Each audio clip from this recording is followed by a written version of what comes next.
PM Modi ने हाल ही में राजनीति में रेवड़ी कल्चर का जिक्र किया था, जिसके बाद राजस्थान में भी रेवड़ी मुद्दे पर जमकर सियासत हुई थी।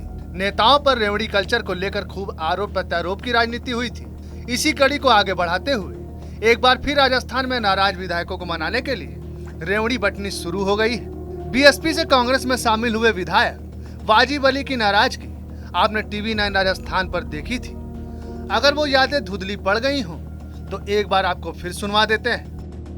तो देखिए, इसमें कोई दो राय नहीं है कि मुख्यमंत्री जी की तरफ से बजट को लेकर सरकार ने कहीं कोई कमी नहीं रखी। प्रदेश में हर वर्ग को सहायता देने के लिए या हर वर्ग को लाभ देने के लिए, उसमें कुछ मंत्रियों की भी कमी है।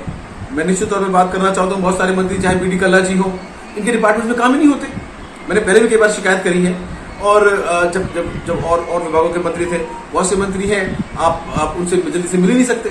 तो नाम लेने की बात नहीं है, लेकिन वाकई में बहुत सारे मंत्रियों का रवैया ऐसा है कि उन्हें लगता है कि वो हमेशा जिंदगी भर के लिए मंत्री बन गए हैं, लेकिन ऐसा नहीं है। जनता ने ही उन्हें बनाया है और हम सब लोग, सरकार ने बड़ी मेहनत करी है।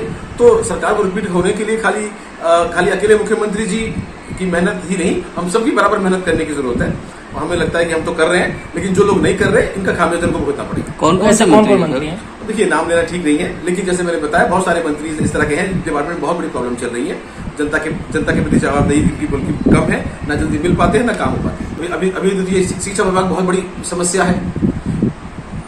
हमारे यहाँ जो है उर्दू के टीचर पद क्रिएट करने के लिए मैं पिछले 3 साल से लड़ाई लड़ रहा हूँ, लेकिन पद क्रिएट नहीं हो रहे। मुख्यमंत्री जी ने बजट में भी घोषणा करी कि जहां 10 बच्चे या 20 बच्चे पढ़ते हैं वहां उर्दू मिलेगी उनको, वो नहीं हो पा रहे। कुछ ट्रांसफर्स जो होते हैं, जो लोग जो है उनके ट्रांसफर्स नहीं हो पाते। जहां पहले मंत्री थे, उनके अपने अपने गृह जिलों में ट्रांसफर हो जाते हैं। हमारे बच्चे जो है 800 किलोमीटर दूर नौकरी कर रहे हैं 20-20 साल से, वो कहां जाए? पार्टी के कार्यकर्ता, उनके परिवार वाले लोग जो पार्टी के साथ लोग हैं, उन लोगों ने सरकार को वोट दिए, बड़ी मेहनत करके सरकार बनाएंगे, और आज उम्मीद रखते हैं कि सरकार से उन्हें कुछ राहत प्रदान हो, वो नहीं हो पाती। तो निश्चित तौर पर जिन लोगों ने जो मेरी सरकार बनाई है, अल्पसंख्यक की मैं बात करूं तो मदरसा बोर्ड का 25 करोड़ रुपया पिछले साल 1 रुपया खर्च नहीं हुआ। अल्पसंख्यक वर्ग ने 99% इस सरकार को वोट दिए हैं। उसके बाद कोई काम उनके लिए होने के लिए राजी नहीं है। मदरसा पैरा टीचर्स बेचारे धरने पे बैठे रहे सालों साल और अब तक संघर्ष कर रहे हैं। हमारा वादा था कि हम उनको नियमितीकरण करेंगे, हम उनको राहत नहीं दे पाए। तो निश्चित तौर पे एक बहुत बड़े समस्याएं हैं। अगर वक्त रहते हमने इन्हें एड्रेस नहीं किया तो बहुत बड़ा खामियाजा पूरी सरकार को भुगतना पड़ेगा। मैं साफ शब्दों में कहना चाहता हूँ। लेकिन नाराजगी आप इसको कह लें या फिर हमारी उम्मीदें कह लें या फिर जो पेंडेंसीज हैं उनको जल्दी पूरा करने की हमारी लालसा है जनता के प्रति, जो वो आप कह लें, ये सारी चीजें हैं। और जब तक कुछ चीजें पूरी नहीं होती हैं तो वो उत्सुकता, वो परेशानी, वो एक संकोच तो बना ही रहता है। वो अभी उसी हालात में, इसमें कहने में कोई बदलाव नहीं आया है। पता नहीं किस तरह के एक मानसिकता ब्यूरोक्रेसी में कुछ लोगों की ऐसी बनी हुई है कि वो एक अपना। वाजिब अली जी को सरकार और सरकार के मंत्रियों से बहुत सी शिकायतें थी, मगर अब उनकी शिकायतों पर सीएम ने विराम लगा दिया है। जी हां, सीएम अशोक गहलोत विधायक वाजिब अली और संदीप यादव को बड़ी राजनीतिक नियुक्तियों से नवाजा है। इनमें वाजिब अली को राजस्थान राज्य खाद्य आयोग में अध्यक्ष बनाया गया है। वहीं संदीप यादव को भिवाड़ी शहरी आधारभूत विकास बोर्ड में अध्यक्ष पद का दायित्व दिया गया है। इन नियुक्तियों की एवज में इन्हें कोई वेतन भत्ते और आर्थिक परिणाम नहीं मिलेंगे। अब बसपा से कांग्रेस में आए सभी 6 विधायकों को सत्ता में भागीदारी मिल चुकी है।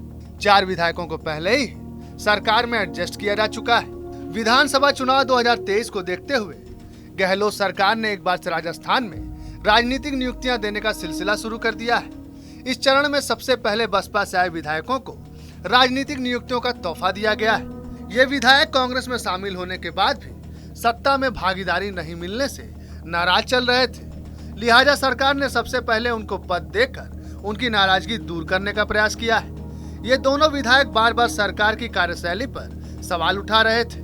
राजस्थान राज्य खाद्य आयोग में अध्यक्ष बनाए गए वाजिब अली भरतपुर के नगर विधानसभा क्षेत्र से विधायक हैं। संदीप यादव अलवर की तिजारा विधानसभा सीट से विधायक हैं। इन्होंने बीते विधानसभा चुनाव के बाद अपने 4 अन्य साथियों के साथ बसपा का दामन छोड़कर कांग्रेस का हाथ थाम लिया था। इसके बाद उनमें से 4 विधायकों को सरकार ने सत्ता में भागीदारी दे दी थी। इन 2 विधायकों को कोई पद नहीं मिलने से ये पिछले काफी समय से सरकार से नाराज चल रहे थे। विधायकों को भले ही सीएम ने नियुक्तियों से नवाज दिया हो, मगर हाल ही में गहलोत सरकार में मंत्री राजेंद्र गुड़ा की भी नाराजगी देखने को मिली थी। गुड़ा जी फिलहाल गहलोत सरकार में मंत्री हैं। गुड़ा जी वही व्यक्ति हैं जिन्होंने लगातार दूसरी बार बीएसपी के सभी विधायकों को कांग्रेस का दामन थमवाया है। अब एक बार फिर चुनाव को देखते हुए राजेंद्र गुड़ा ने भी टिकट को लेकर अपनी समस्या सामने रखी थी। अब देखना है सीएम ने विधायकों को मनाने के लिए तो उन्हें नियुक्तियों से नवाज दिया, मगर इसके सूत्रधार राजेंद्र गुड़ा का क्या होगा।